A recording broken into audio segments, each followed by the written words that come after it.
Hello YouTube, how's it going? This is the crossover and I'm back with another video. Today is going to be another installment in my 2022 draft scouting reports, and today's video is going to be about Duke's AJ Griffin.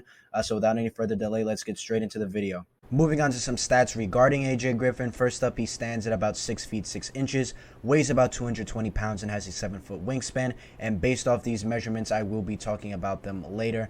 However, moving on to his high school stats, unfortunately, he did miss his senior year due to an ankle injury and also missed significant time in his junior year due to a foot injury. However, during his junior year, in the time that he did play, he did average 17.7 points, 8.8 rebounds, 2.4 assists, and 2.3 blocks per game. And while I was unable to find, exact statistics regarding, his counting stats while playing, in the EYBL for the PSA Cardinals, I was able to find his FIBA under 16 stats, where he did average 13.5 points, 4.3 rebounds, 2.3 assists, and 3.3 steals per game during his sophomore year, during the time that he did play with the U19 FIBA team.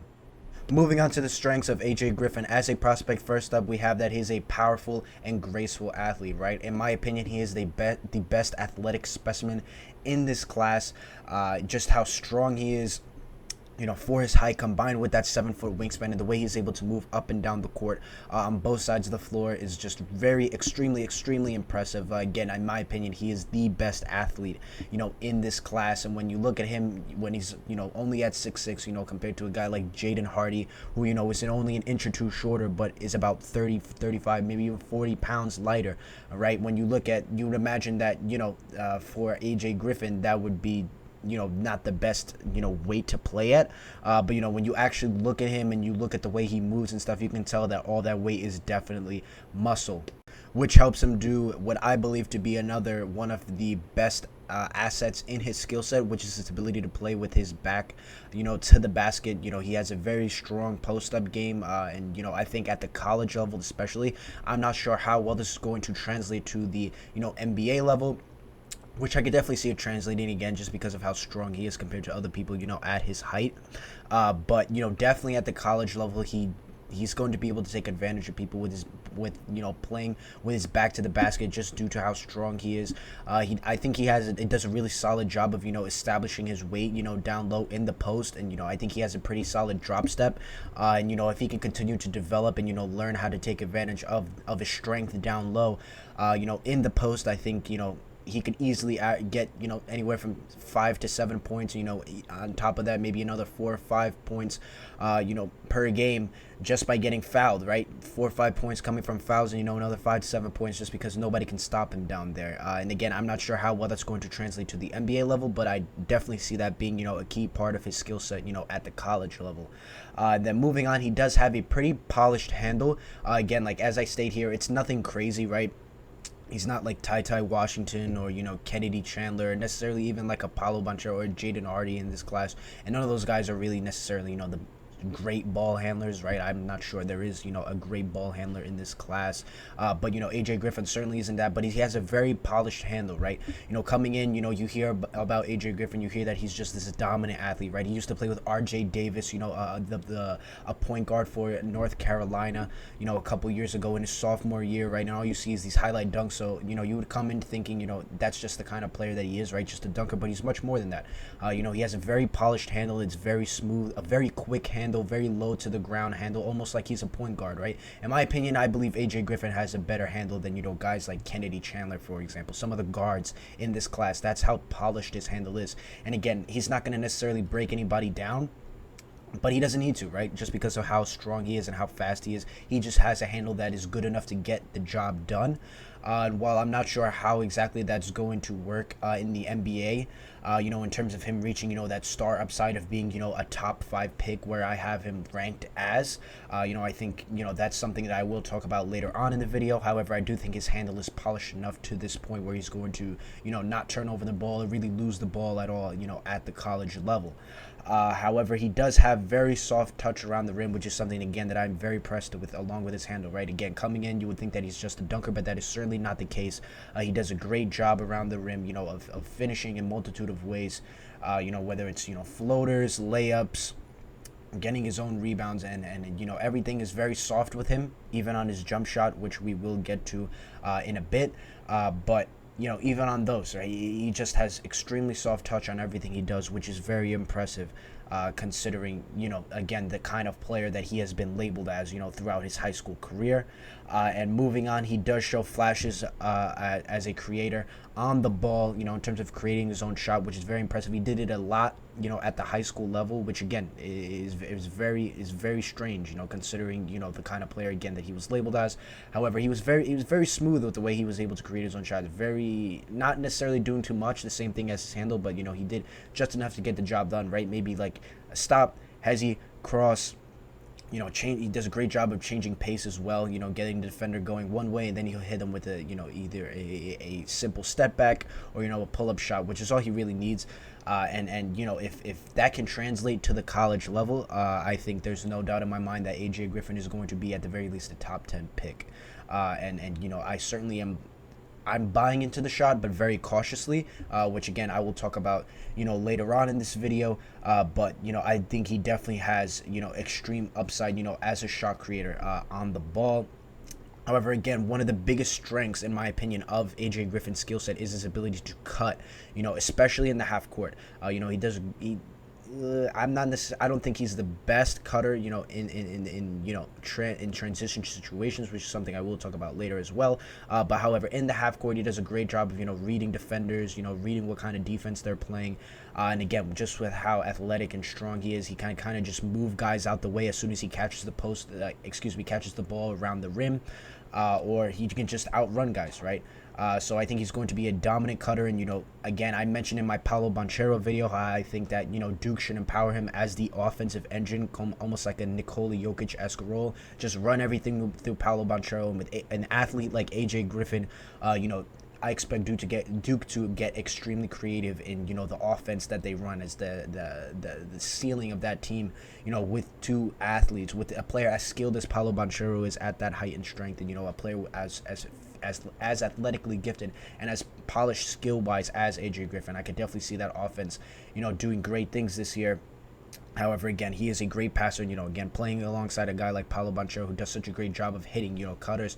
I expect that to be a thing of beauty to watch, in just a couple of months. And he is also awesome in the passing lanes, right, and defensively, right. Again, with those measurements, right.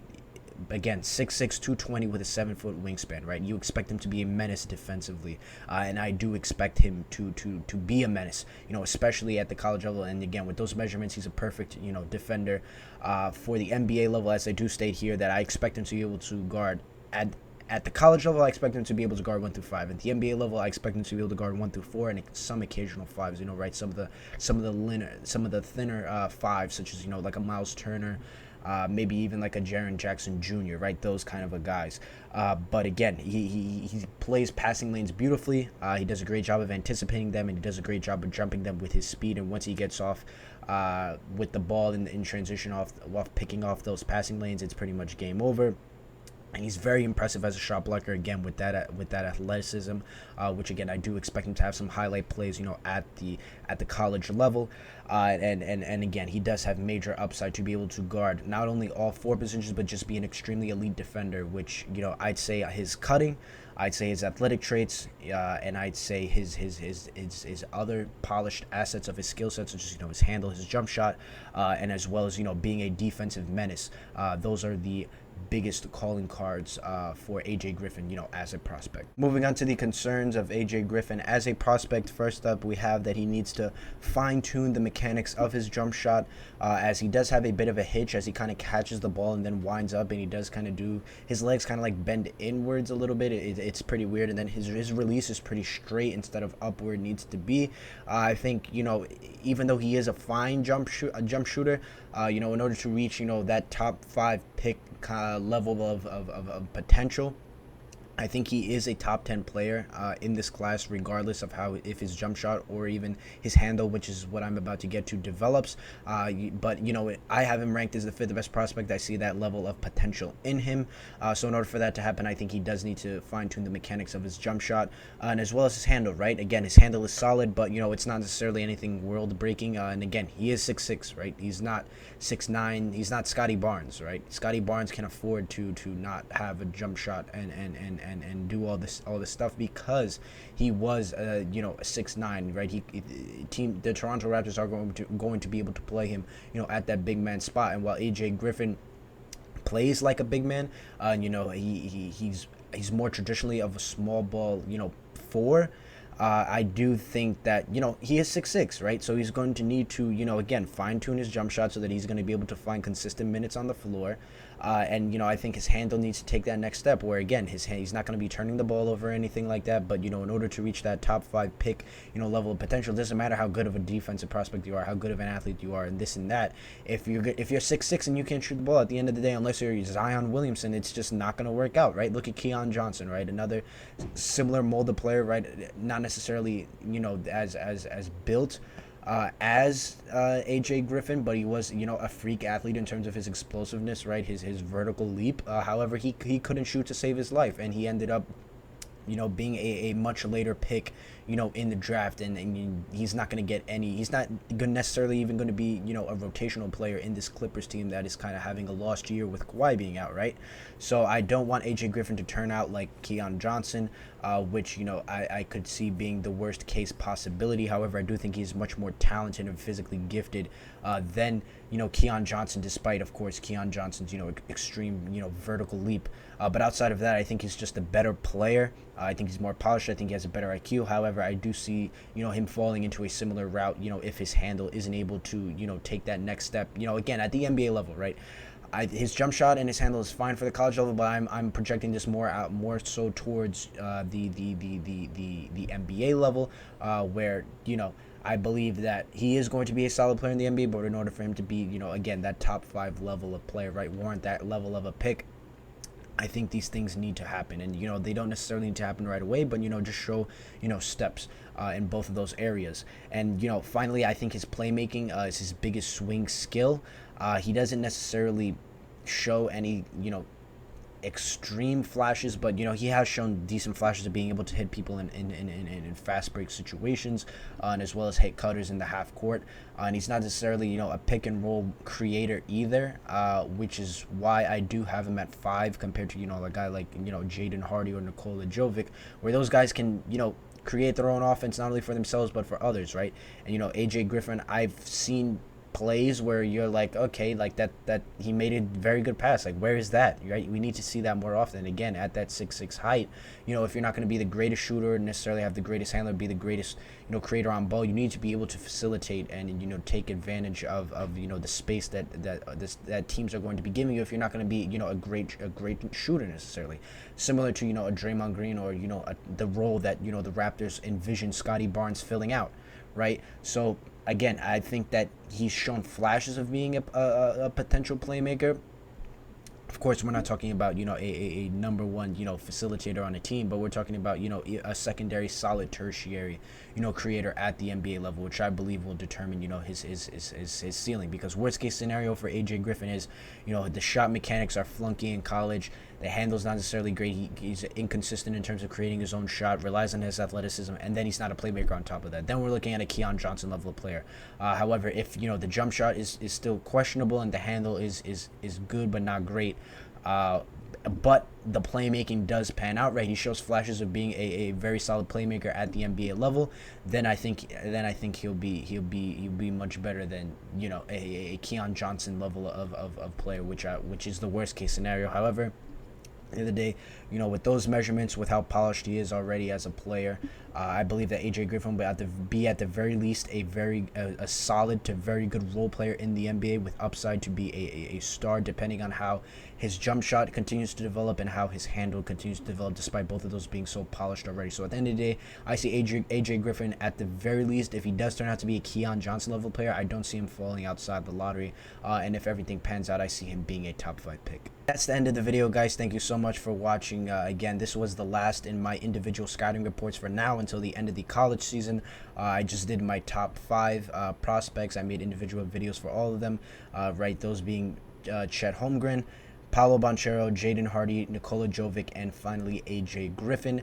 Next, I will be releasing my in season predictions for the upcoming NBA season. It's right around the corner, and then I will be releasing my big board for the upcoming NBA draft. Right, talking about all the other prospects. Right, the guys from 6 to 30. Right, I'm going to be covering the prospects I have going in the first round. So that's the end of the video, guys. Thank you so much for watching again. Have a blessed day, and please take care. Peace.